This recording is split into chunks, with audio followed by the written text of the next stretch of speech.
بسم الله الرحمن الرحيم. أنا غير راضي على الانتخابات بالمرة.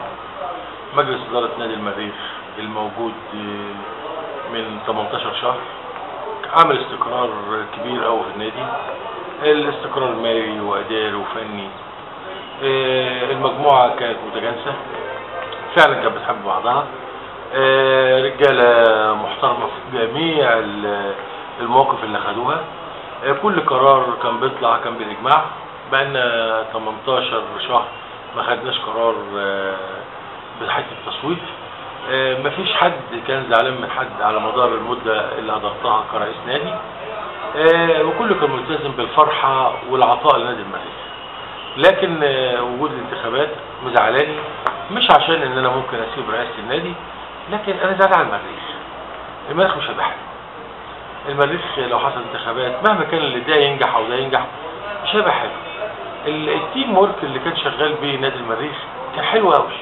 كانوا بيقعدوا في الجلسه الابتسامه طاغيه، بنروح للعيبه وبنروح لقطاع الناشئين وبنروح للادارات والمحافظ.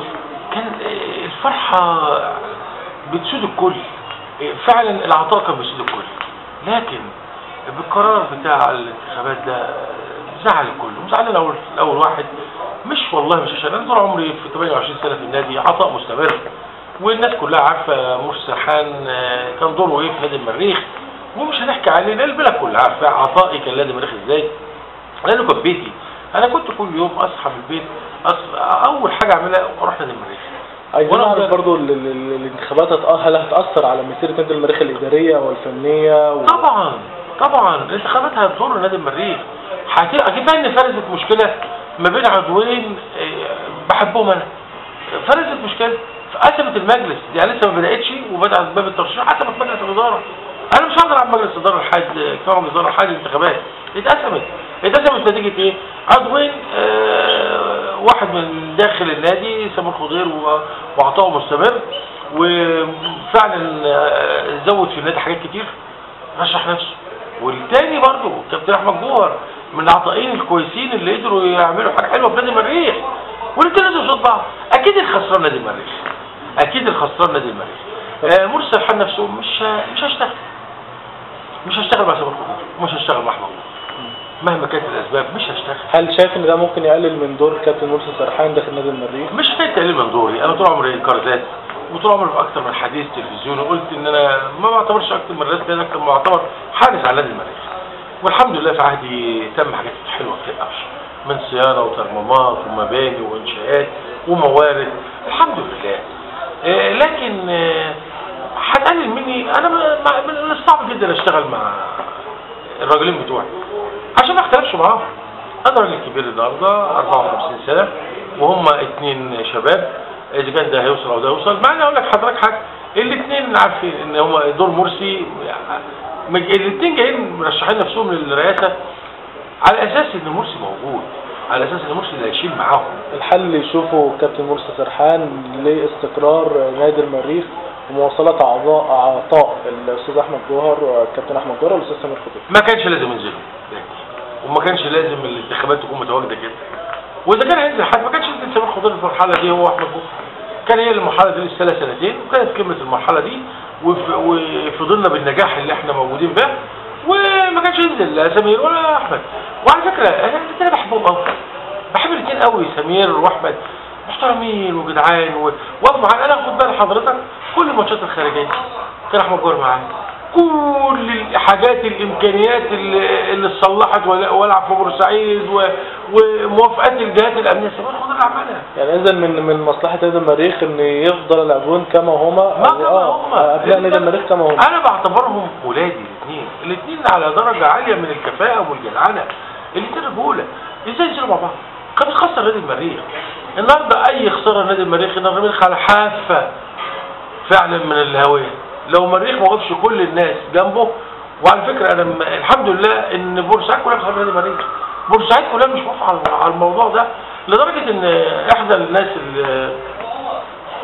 المتواجدين في تشجيع النادي قال لي ما تنزل حد تبعك وتلغي القضيه ديت، واكيد هينجح.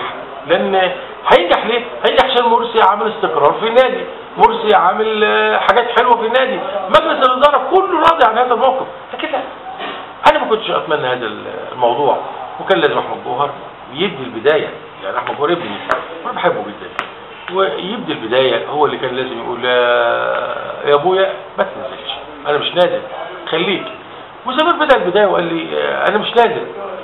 انا بشكرهم على موقفهم وبشكرهم على مجدعتهم الاثنين، لكن طالما العمليه وصلت الى فتح باب الترشيح وده رشح نفسه وده رشح نفسه، اكيد كان زعلان واكيد انا مش هشتغل. وعلى فكره انا اتصلت بالجهه الاداريه الخاصه بنا، قلت لهم انا تقديم استقالتي بعد ما اسلم النادي يوم 15 بعد الانتخابات، اينما يجي سمير يجي جوهر يجي حد خارجي كان هقدم استقالتي، ولازم احترم نفسي واقدم استقالتي نظرا لتضارب الافكار. النهارده الرجلين نازلين عندهم حماس وعندهم حياه كويسه ان هم يقدروا يشتغلوا، لكن ما عندهمش الخبره اللي كانت تدير نادي. الخبره ما كانتش تدير نادي، لا لسه على احمد جوهر شويه، لسه على سمير شويه، ان حته اداره النادي النهارده فسبعه قبل مني، 7 اسماء كبار يمكن انا قال لهم. يعني الكابتن مرسي سرحان مصمم على الاستقاله؟ لا طبعا لازم استقال واحترم نفسي، لازم احترم نفسي واستقال واحترم تاريخي. انا تاريخي كبير الحمد لله في نادي المريخ، من اول الناس اللي اخذت بطولات دخلتها المريخ بطولات جمهوريه، من الناس اللي اشتغلت تدرب، من مدرب لمدير كوره لمدير اداري لعضو مجلس اداره لمدير ناشئين مدير فني في لحظات من لحظات النادي، اشتغلت في كل المجالات النهارده وعضو مجلس اداره. وانا عايز انصح نصيحه للراجلين النازلين، يا جماعه القانون بيقول 8 سنين، اي واحد فيكم كان لازم ينزل 4 سنين عضو مجلس اداره و4 سنين رئيس نادي، على الاقل يستفاد الخبره، يستفاد التعامل مع الناس، يستفاد التعامل مع الجهات الموجوده، يستفاد التعامل في كل حاجه. الخبره لازم يتدرج فيه. 4 سنين عضو مجلس اداره و4 سنين رئيس نادي، حلو. 8 سنين وندي فرصه غيرنا يشتغل هذا الكلام. انا النهارده استفدت من الاخوه ملاح والتوارجي والهيبه والمعاذ والله يرحمه جمال الطبي واحمد فرغالي وحسين يحيى، استفدت من الناس دي كلها عشان امسك رئاسه النادي النهارده وتبقى ناجحه في ايدي. كان ضروري الاستفاده من الخبرات اللي كانت موجوده. النهارده انا الخبره الموجوده ومعايا رجالتي خبره متواجده ومعايا 7 حماسين. انا صاحب ما بشتغلش، انا قاعد على مكتبي للتخطيط والانضباط في كل حاجه، هم بيشتغلوا. ملان انكر اشرف عبد الغني وحركته في الشمس ليل ونهار عشان قطاع الناشئين. لن انسى احمد الشامي اللي اخلص في عمله 4 شهور فاتت للتعاقدات وتدوير على اللعيبه. ما انساش بوبو اللي جاء كان بيجي المصاب من هنا ومش قادر يمشي وكان يجي يتسلل عشان يخدم نادي المريخ. ما انساش سمير واللي عمل كل شيء لنادي المريخ امنيا بسبب الاسباب اللي احنا عاملينها دي.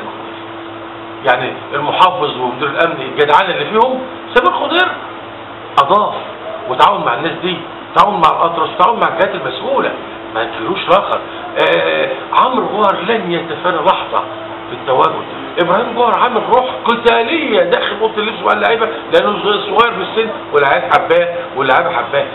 كلنا كنا يتيم حلو. محمود الملاح، اسال عن محمود الملاح، شوف جايب كام طقم ملابس وترنجات وبيدعم الفريق الاول والناشئين ازاي. هل تقدر تعوض كبني ادم او كراجل مذيع او راجل مسؤول في البلد مجلس الاداره ده؟ تقدرش تعوضه تاني. نادي المريخ مش هيجي اجمل من كده مجلس الاداره، لكن للاسف انا زعلان واكيد بترشيح الاثنين المريخ خسران.